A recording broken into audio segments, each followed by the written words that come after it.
Chuo cha Mafunzo ya Ulinzi wa Amani Tanzania TPTC kwa kushirikiana na UNDP pamoja na UN Women chini ya ufadhili wa Japani kimehitimisha mafunzo ya wanawake amani na usalama, Women Peace and Security.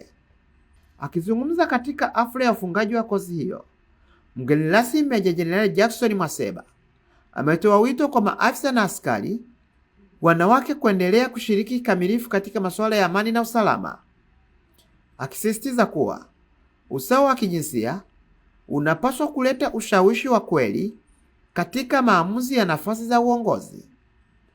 Aliongeza kuwa mafunzo hayo yanaonyesha dhamira ya Tanzania katika kuendeleza amani jumuishi na mageuzi ya sekta ya ulinzi yanayozingatia jinsia, huku akiwapongeza washiriki wa maendeleo kwa mchango wao. Ujumbe mkubwa kwa wahitimu ni kuwa tayari kushiriki kwenye ulinzi wa amani. Kwa chuo hiki kinajengea uwezo wanawake, maafisa wa jeshi, polisi, uhamiaji na magereza. Ili wakienda huko basi walete tija na kuleta amani kwenye maeneo ambayo kuna changamoto za amani. Nadhani ni muda mwafaka sasa kwa wanawake kwenye ulinzi wa amani kushiriki kwao kuleta tija kwa wale waathirika wa vurugu za amani.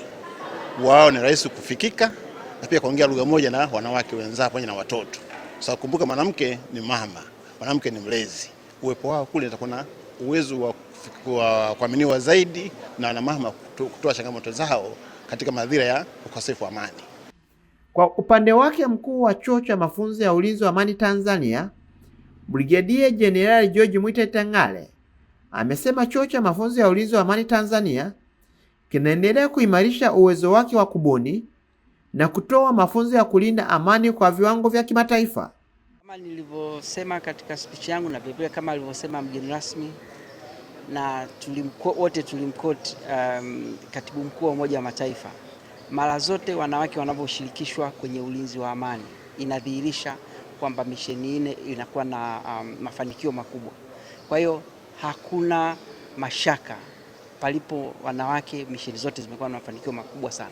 Wawakilishi wa Japani, UNDP na UN Women pia wamesisitiza kuendelea kuunga mkono ushiriki wa wanawake katika agenda ya amani na usalama.